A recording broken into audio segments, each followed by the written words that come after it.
तो आदाब, नमस्कार, गुड इवनिंग, सत श्री अकाल। एक बार फिर आप तमाम लोगों का स्वागत है क्राइम तक की कहानी के इस एपिसोड में। उम्मीद है पूरी फैमिली अच्छी होगी, अपना ख्याल रख रही होगी। आज के टीजर में जो लाइन लिखा है वो सिर्फ टीजर लिखने के लिए नहीं लिखा है, सचमुच इसलिए लिखा है कि पेशे की मजबूरी है, क्राइम रिपोर्टर हूँ, क्राइम की खबरें आप तक पहुँचाना मेरा काम है, मेरा फर्ज है। लेकिन कई बार हम लोगों को भी जब इस तरह की कई खबरें आती हैं तो उसे पढ़ना, लिखना और सामने वालों को बताना, सुनाना न सिर्फ मुश्किल होता है बल्कि उसके लिए हिम्मत और कलेजा चाहिए। क्योंकि आप जो बोल रहे हैं फिर आप उसमें डूबे हुए हैं, आपके सामने वो तस्वीरें आपने देखी हैं। तो ऐसी चीज़ों को किस तरीके से बताया जाए और सुनाया जाए,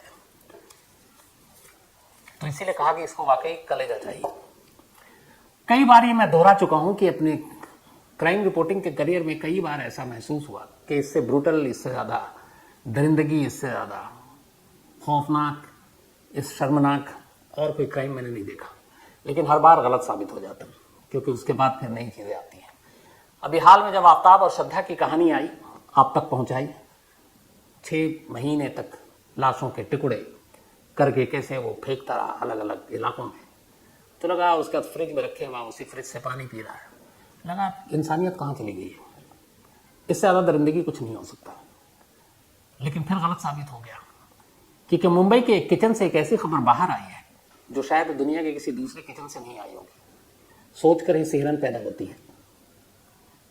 एक किचन, उस किचन में प्लास्टिक की 3 बाल्टी और टब, एक तवा, 2 स्टील के चम्मच, एक प्रेशर कुकर और एक स्टोव, और इन सब के बीच इंसानी लाश के छोटे छोटे टुकड़े। तो अजीब, जिसको सुनकर भी रोंगटे खड़े हो जाएं, सुनाने के लिए भी जिगर चाहिए। ऐसा नहीं है कि ऐसी कहानियां कभी कभार होती हैं। ऐसे ही मुझे आगे बढ़ूं उससे पहले आपको फिर एक याद दिलाऊं कि एक कुकू एफएम पर आप जाएं और ऑडियो बुक में the blind eyes of Bhagalpur ये कहानी सुने। कुकू एफएम पर उसके ऑडियो बुक में the blind eyes of Bhagalpur, कैसे लोगों के आंख फोड़े जाते थे एसिड यानी तेजाब डालकर। और ये कोई गुंडे बदमाश नहीं किया करते थे, पुलिस वाले किया करते थे। तो ये भी एक तरह की दरिंदगी थी, रोंगटे खड़े हो जाए इसे सुनकर। तो कुकू एफएम पर ऑडियो बुक में the blind eyes of Bhagalpur आप सुन सकते हैं। तो कुकू एफएम देश का बेस्ट ऑडियो शो प्लेटफॉर्म है। 15 लाख से ज़्यादा इसके एक्टिव हिंदी पेड सब्सक्राइबर हैं। कुकू एफएम हर महीने 4200 घंटे के कंटेंट्स के साथ सामने आता है और इस पर 10,000 से ज़्यादा ऑडियो बुक हैं, जिसे आप कभी भी, कहीं भी, किसी भी जुबान में सुन सकते हैं, खासतौर पर हिंदी में। इसमें biography, business, crime, entertainment, politics, तमाम बुक हैं। और क्राइम तक फैमिली के लिए खास ऑफर है कुकू एफएम ऐप की तरफ से, और वो ऑफर है इस बार 50% डिस्काउंट। तो यानी आप पहले महीने के लिए सिर्फ 49 रुपीज़ में सब्सक्रिप्शन हासिल कर सकते हैं और 10,000 से भी ज़्यादा जो ऑडियो बुक का खजाना जहाँ चाहें जब चाहें सुन सकते हैं। और डिस्क्रिप्शन में लिंक है, तो लिंक में जाएं और क्राइम तक फैमिली के लिए क्राइम 50 कूपन कोड है, उसका इस्तेमाल करें और 50% डिस्काउंट पाएँ। 99 रुपीज़ का सब्सक्रिप्शन पहले मंथ के लिए, सिर्फ 49 रुपीज़ में। चलिए आपको सिलसिलेवार पूरी चीज़ बताता हूँ। बात मुंबई की है, मुंबई के मीरा रोड की है, बल्कि ये मुंबई का भी नहीं, जुरिसडिक्शन ठाणे का पड़ता है। तो ठाणे में मीरा रोड पर एक सोसाइटी है, गीता आकाशदीप अपार्टमेंट। यहाँ बहुत सारे लोग रहते हैं। इसी अपार्टमेंट की 7वीं मंजिल पर 4 फ्लैट थे, 701, 702, 703 एंड 704। इसमें जो 3 फ्लैट में लोग रहते थे वो आपस में सब घुले मिले थे, अक्सर मिलते किसी फंक्शन में, किसी त्यौहार पर। लेकिन एक फ्लैट में 2 लोग रहते और वो बाकी सबसे कटे हुए थे। 704 फ्लैट नंबर 704। ये फ्लैट किराए पर लिया गया था 10,000 रुपये महीने। और इस फ्लैट को किराए पर जिस शख्स ने लिया था उसका नाम था मनोज साने। मनोज साने, जो कि इंडस्ट्रियल इंस्टीट्यूट टेक्नोलॉजी से डिग्री लिया हुआ, उम्र 56 साल है। वो यहाँ एक महिला के साथ रहा करता। पूरे अपार्टमेंट में हर एक को यही लगता था ये दोनों पति पत्नी है। ज़्यादा जानकारी थी नहीं, क्योंकि दोनों कभी इकट्ठे बाहर नहीं निकलते, किसी फंक्शन में, किसी सोसाइटी के फंक्शन में शामिल नहीं होते, किसी धार्मिक फंक्शन में शामिल नहीं होते, लोगों से बात नहीं करते। किसी ने हेलो हाय कर दिया, नमस्ते कर दिया, बस उसका जवाब, इसके आगे कोई बातचीत नहीं। तो इस सोसाइटी, इस अपार्टमेंट के हर फ्लोर पे 4 फ्लैट, और इसी के 7वें मंजिल पर 7th फ्लोर पे भी 4 फ्लैट। मंडे का दिन था, अभी जो लास्ट मंडे गुजरा है, 4 दिन पहले। मंडे को अचानक इस फ्लैट में 7th फ्लोर पे रहने वाले लोगों को कुछ बदबू आई। और सबसे ज्यादा बदबू आई फ्लैट नंबर 703, 703, जो कि बिल्कुल बराबर में था 704 के। इसमें एक श्रीवास्तव फैमिली रहती है, उनमें एक सोमेश भी है। पहले दिन जब बदबू आया उन्हें लगा कि कोई चूहा वुहा मर गया है। उन्होंने अपने घर को छान मारा पर कहीं कोई ऐसा मिला नहीं, लेकिन बदबू गई नहीं। फिर उन्होंने फ्लैट नंबर 702 और 701 उसके साथ, क्योंकि पड़ोसी थे, अच्छी खासी दोस्ती रिश्ते थे, उन दोनों को बताया। अब उन दोनों को ही बदबू आने लगी। उन्होंने भी अपने घर की तलाशी ली, कोई ऐसी चीज नहीं मिली जिससे जो बदबू का कारण हो। फिर इसके ऊपर छत, इन्होंने कहा छत पे शायद कुछ मरा हो और नीचे दुर्गंध आ रही है। अच्छा, नीचे वालों को नहीं आ रही है, ये 7th फ्लोर पे ही सिर्फ आ रही है। छत पूरा छान मारा, वहां से भी कोई बदबू का सोर्स नहीं मिला। अब मंगल आ गया, मंगल ट्यूसडे के दिन और बदबू तेज। इन्होंने हर तरफ देखा, कोई पता नहीं। अब वेडनेसडे आ गया, वेडनेसडे को बदबू और तेज हो गई, और साथ ही साथ जो ड्रेनेज सिस्टम, इनका जो पानी जो है जो चोक हो गया। अब इस दौरान में हो यह रहा कि 703 में फ्लैट में जो सोमेश नाम के शख्स रहते हैं, अक्सर सारे लोग न्यूज चैनल भी देखते हैं, वो भी लगातार देख रहे थे। उनके दिमाग में दिल्ली की आफ्ताब और श्रद्धा की भी कहानी थी।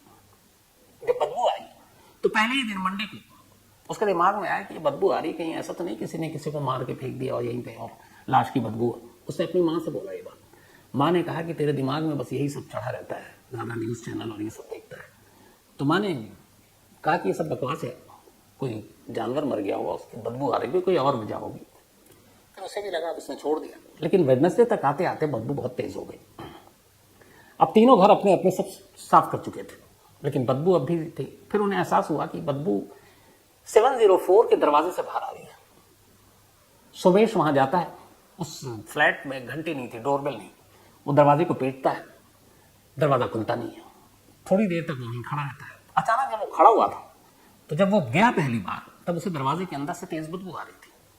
अब उसका माथा ठनका, उसे लगा यार कहीं सच में यहाँ भी तो आफ्ताब और श्रद्धा वाला मामला नहीं है। उसने बाकायदा रिकॉर्ड पे कहा है। थोड़ी देर के बाद, कुछ मिनट के बाद, अचानक उसने महसूस किया कि अब उस दरवाजे के अंदर से तेज परफ्यूम की खुशबू आ रही है।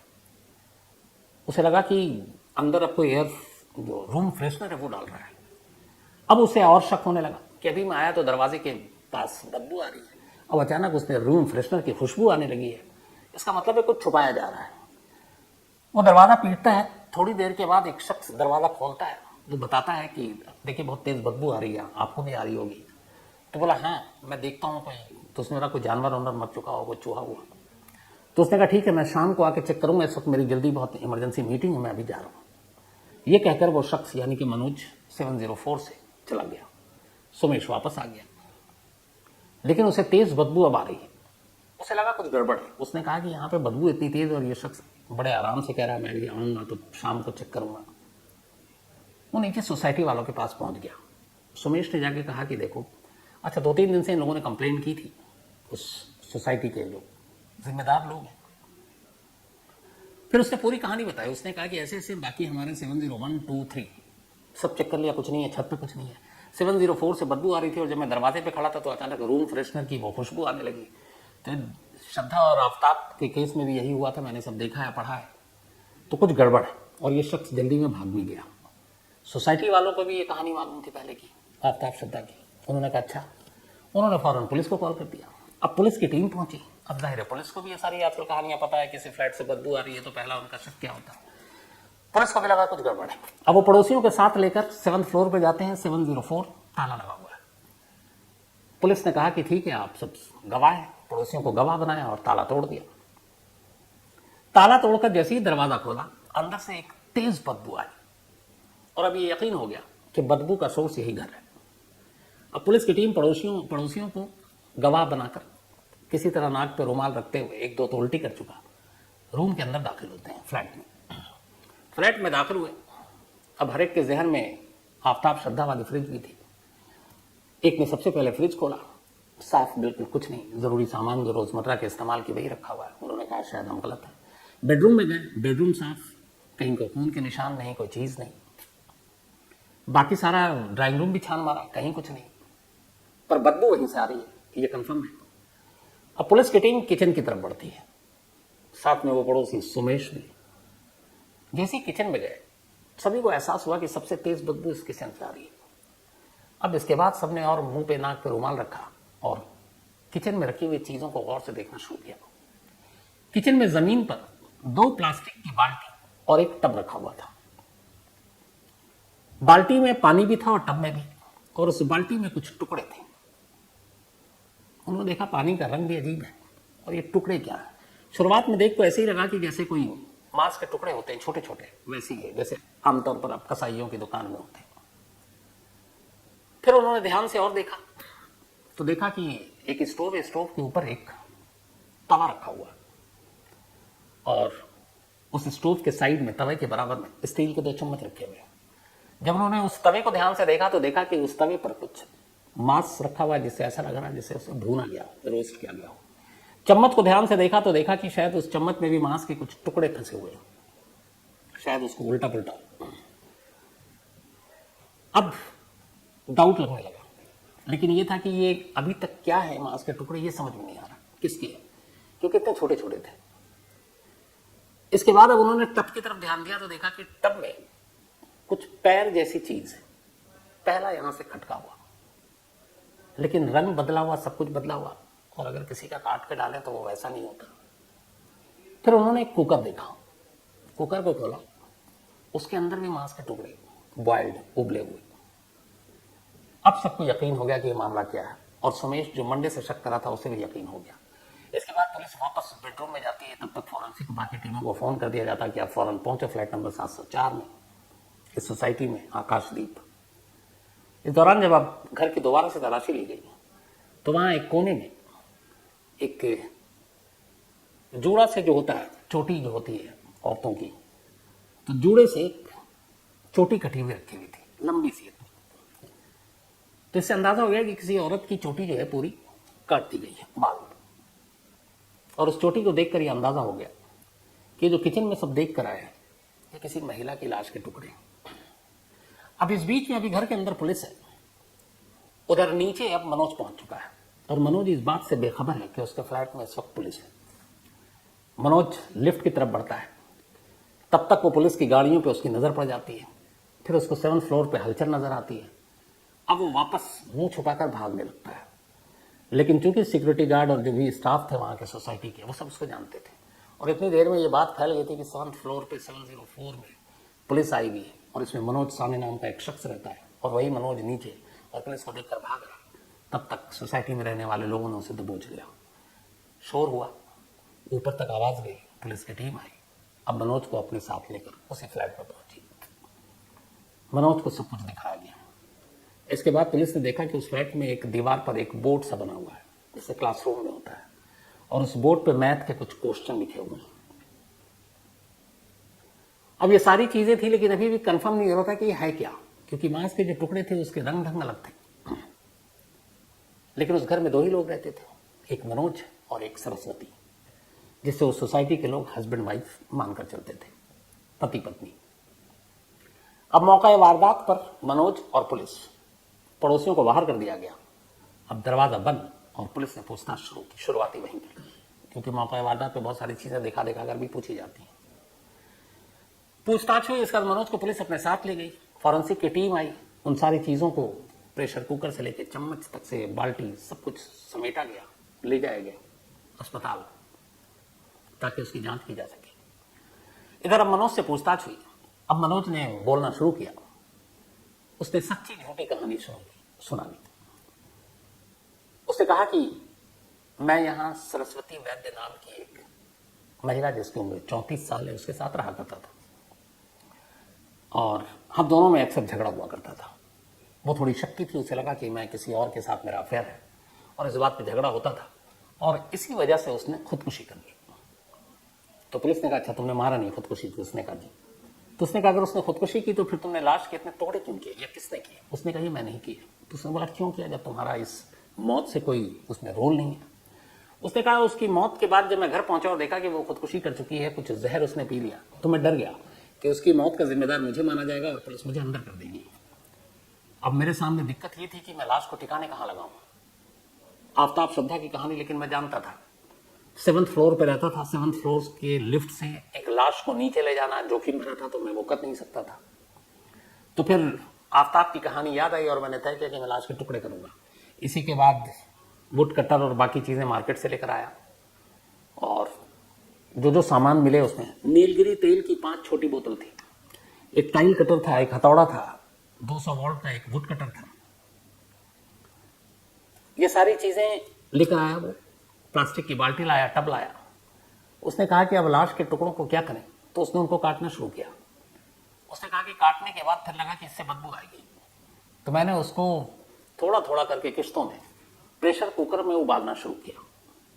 जो उबलता जाता फिर मैं उसको तवे पर उसको रोस्ट करता ताकि बिल्कुल ही स्मेल खत्म हो जाए, और बाकी जो उबले हुए पार्ट्स थे उनको मैं बाल्टी और टब में रखता जाता। फिर उसने कहा कि कुछ टुकड़े जो उबले हुए रोस्ट थे वो प्लास्टिक की थैली में लेकर वो कई बार बाहर निकला, और बाहर उसने स्ट्रीट डॉग के आगे फेंक दिए। तो कत्ल नहीं किया पर टुकड़े में नहीं किए। ये उसकी कहानी थी। अब पुलिस को उसकी कहानी पर यकीन नहीं हो रहा था।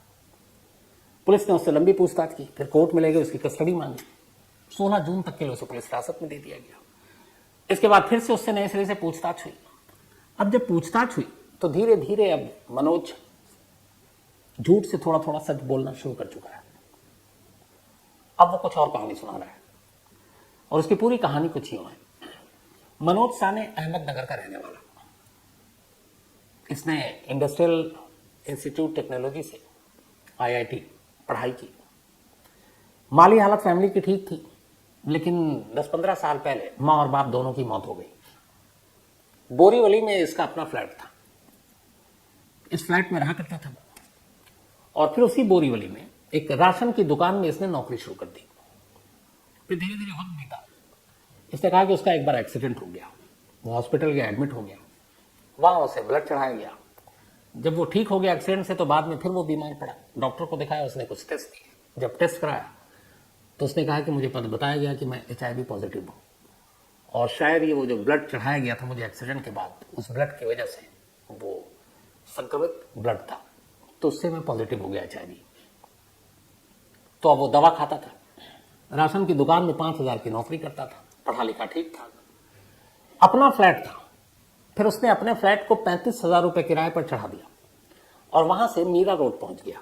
और मीरा रोड में इस गीता आकाशदीप अपार्टमेंट की जी विंग में उसने एक 2 कमरे का सेट किराए पर लिया 10,000 रुपये महीने पर, और अब वहीं रहने लगा।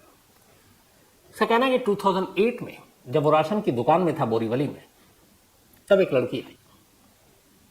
पता चला कि वो भी अहमदनगर की है, ये भी अहमदनगर का था। एक ही इलाके की वजह से दोनों में बातचीत शुरू हुई, फिर धीरे धीरे दोनों में दोस्ती हो गई, फिर प्यार हो गया।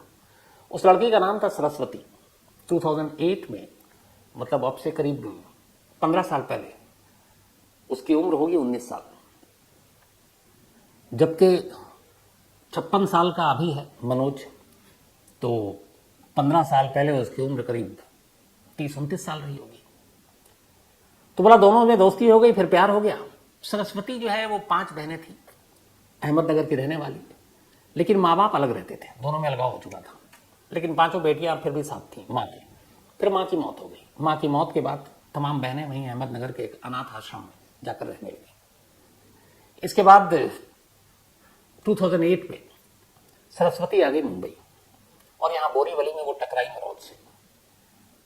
मनोज से। जब टकराई और प्यार हुआ तो फिर मनोज उसको अपने साथ मीरा रोड के उसी किराए के फ्लैट में ले गया, और ये दोनों अब वहां रहने लगे।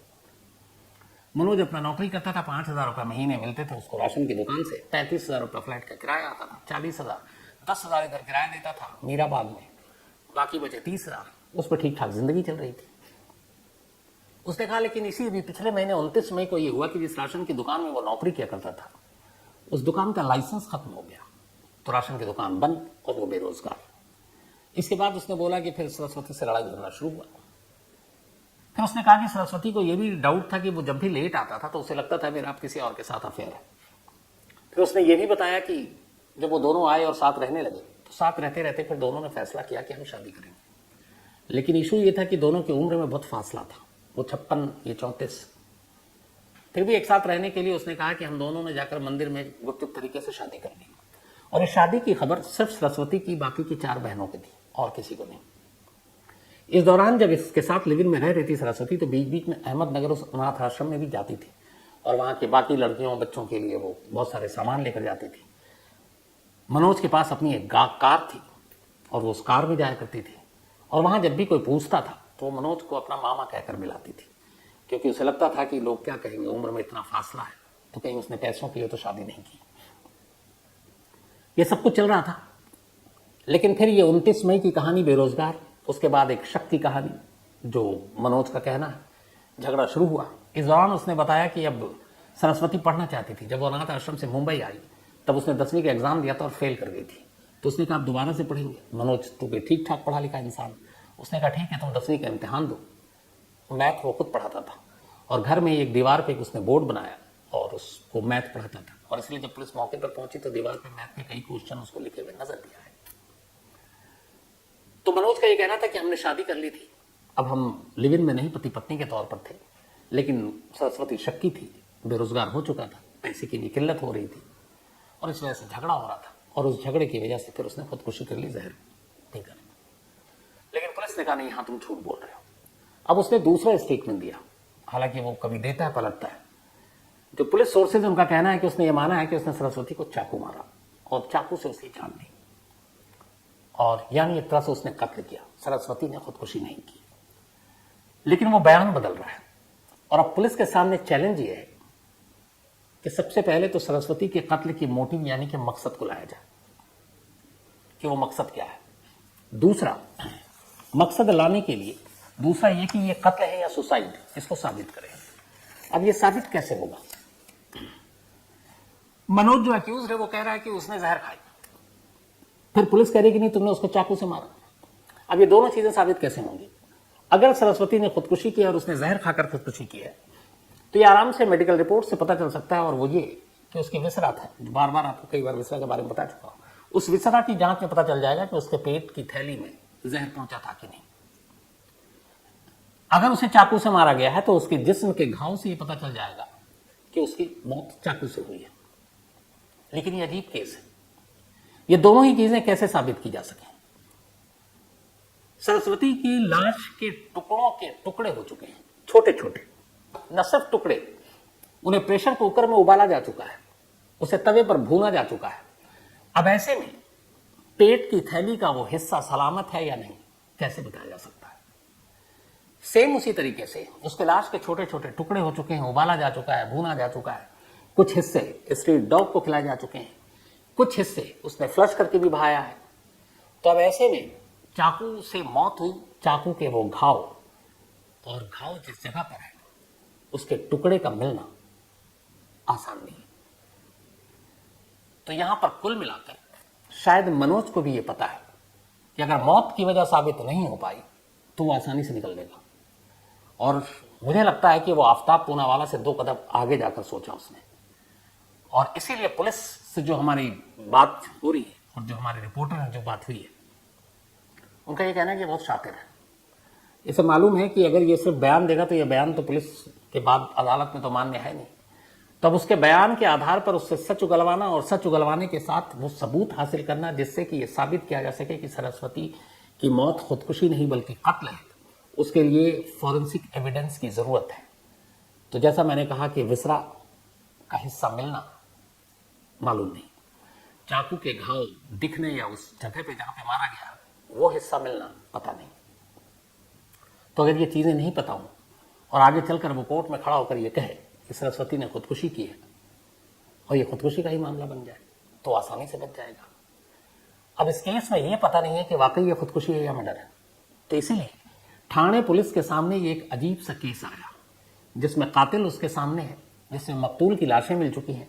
वो लाश भी जो है वो सरस्वती की है। इसके लिए जो सरस्वती की बहनें हैं उनका डीएनए सैंपल लिया जा चुका है और उससे पता चल जाएगा कि सरस्वती ही है। लेकिन ये कत्ल है, खुदकुशी है, इसको साबित करना पुलिस का काम है। और ये एक अजीब सा केस है जो मैंने शुरुआत में कही। तो इसमें बहुत सारी चीजें हैं जो उलझी हुई हैं और ये केस अभी भी आईने की तरह साफ नहीं है, क्योंकि मोटिव और मौत, मकसद क्या है कत्ल का और ये मौत कैसे हुई, ये दोनों जब तक साबित नहीं होंगी ये केस अभी भी एक पहेली है। तो ये थी वो अजीब कहानी जिसको मैंने शुरू में कहा था कि सुनाने के लिए कलेजा चाहिए, लेकिन एक और भी चीज है कि हाल के वक्त में आपने देखा होगा, लास्ट ईयर 2022 नवंबर, दिल्ली का महरौली इलाका, जब उस घर से आफ्ताब और श्रद्धा की कहानी बाहर आई, उसके बाद हैदराबाद से ऐसी कहानी, एक नॉर्थ ईस्ट से ऐसी कहानी, एक दिल्ली में भी और ऐसी कहानी, बेंगलोर से लगभग ऐसी कहानी, और अब मुंबई से ऐसी कहानी। तो दो चीज़ें इससे समझ में आती हैं। एक, इस तरह के जब क्राइम होते हैं तो बहुत सारे लोग इसको देखते हैं, पढ़ते हैं। आफ्ताब की कहानी बहुत सारे लोगों ने देखी होंगी, पर सिर्फ देखी होंगी, लेकिन इसमें कोई शक नहीं कि कुछ लोग ऐसे होते हैं जो आइडिया चुराते हैं। और अगर मनोज की माने, जो उसने पुलिस से खुद कहा है कि टुकड़ों करने का आइडिया उसने आफ्ताब से चुराया था, तो ये एक अलार्मिंग चीज़ है कि ऐसी चीज़ें कई लोगों को उस तरफ ले भी जाती हैं। अब इसका क्या हाल है मुझे नहीं मालूम, लेकिन अफसोसनाक है। और ये लास्ट नवंबर के बाद से क्राइम में ऐसे ट्रेंड बढ़ने शुरू हो गए हैं। इसमें आज आपको बहुत ही एक छोटी सी बात बताता हूँ। सौरभ वक्तानिया हमारे मुंबई के बहुत होनहार क्राइम रिपोर्टर हैं। मैंने उससे पूछा कि मुझे सिर्फ दो सवालों का जवाब दो। एक, मकसद क्या है कत्ल का, और दूसरा, मौत हुई कैसे, सुसाइड है या फिर मर्डर है। वो बोलना शुरू किया, तभी अचानक मैं भूल गया। मैंने कहा कि यार अगर उसने जहर दिया है तो आसानी से विसरा रिपोर्ट में सामने आ जाएगी। तो उतनी देर में सौरभ हंसा, बोले सर विसरा रिपोर्ट आ जाएगी, विसरा मिले तो तब मुझे ख्याल आया। फिर मैंने कहा अच्छा कोई बात नहीं, ये बताओ क्या उसकी एक चीज थी। हाँ, उसने कहा कि चाकू से मारा है, उसने एक्सेप्ट किया है। तो मैंने कहा ये भी बड़ा आसान है, चाकू से उसने मारा तो इंजरी मार्क होगी तो पता ही चल जाएगा यार। तो बोला, फिर हंसा, इस बार फिर हंसा, बोला सर आप फिर भूल गए, लाश नहीं मिली है, उबले और भुने हुए टुकड़े मिले। तो मैंने उससे कहा कि सॉरी, मैंने अपनी पूरी ज़िंदगी में जो क्राइम रिपोर्टिंग की है, तो हमारे जहन में जब भी ऐसा कोई सीन आता है या ऐसा कोई केस आता है तो हम यही कहते हैं कि अच्छा यार लाश में इंजरी मार्क है कि नहीं है, जहर दिया है तो विसरा रिपोर्ट्स की आ जाएगी, जांच से पता चल जाएगा, चाकू या गोली मारी है तो लाश देख कर ही अंदाज़ा हो जाएगा कि इंजरी मार्क कहाँ पर है। और मैं भूल गया कि यहाँ तो लाश के वो टुकड़े हैं जो उबले हुए हैं, भुने हुए हैं, उसमें कहाँ चाकू के घाव और कहाँ विसरा को आप ढूंढेंगे। तो ये एक नया चलन क्राइम की दुनिया में शुरू हुआ है, लेकिन इस चलन से ज़्यादा खतरनाक है कि इंसान कहाँ तक जाकर सोच सकता है, मतलब सोच कर भी रोंगटे खड़े होते हैं। खैर, इसमें जो भी अपडेट होगा और मोटिव और कत्ल का तरीका क्या था, ये खुदकुशी थी, जो भी इसमें चीज़ें होंगी, इस स्टोरी पे हमारी पूरी और मुंबई ब्यूरो की भी नज़र है। सौरभ लगातार इस पर लगा हुआ है, तो मैं आपको ज़रूर अपडेट देता रहूँगा। फिलहाल आज इतना ही, लेकिन ख़त्म करूँ उससे पहले, आज नीति शाह, इनका जन्मदिन है, तो हैप्पी बर्थडे नीति। और ये सावन शाह ने भेजा है, सादी मोहम्मद मतीन, इनका भी आज बर्थडे, हैप्पी बर्थडे मतीन। और रुखसार ने भेजा है। इसके अलावा अनिरुद्ध, इनका भी आज जन्मदिन है, हैप्पी बर्थडे अनिरुद्ध। साथ ही साक्षी तोमर, इनका भी आज बर्थडे है, हैप्पी बर्थडे साक्षी। इसके अलावा ऋषु एंड सौरभ, इन दोनों की एनिवर्सरी, आप दोनों को बहुत बहुत बधाई ऋषि और सौरभ। सुधीर कुमार ने भेजा है। प्रियंका और करिश्मा, इनकी भी एनिवर्सरी, आप दोनों को बहुत बहुत बधाई। दीपांशु शर्मा, इनका कहना है कि इसी सब क्राइम को लेकर कि हमारे देश में जिस तरह के क्राइम है, अगर लॉ एंड ऑर्डर अच्छा हो तो कितनी अच्छी बात है, अदालतें ठीक हों। बिल्कुल मैं आपसे सहमत हूँ दीपांशु जी। इसके अलावा ऋषिकेश, अविनाश, सिद्धेश और शैलेश, ये चारों दोस्त, शुक्रिया आपका। R.A. Tiwari, thank you so much आपका। प्रीति और डॉक्टर प्रियंवदा, इसके अलावा अनुज, अनिल, अनीता, इन सभी ने आज की इस मनोज की कहानी के बारे में कहा था सुनाने के लिए। Prachi, thank you so much Prachi, इन्होंने एक सवाल पूछा है, और ये छोटी बहन भी हैं। इन्होंने पूछा है कि जब से कहानियाँ सुनती हूँ मैं अब लोगों पर शक करने लगी हूँ। ये भी लिखा है कि अभी इनके रिश्ते की बात चल रही, तो अब जो भी लड़का आता है तो ज़रा से भी कुछ ऊंच नीच होता है तो शक हो जाता है।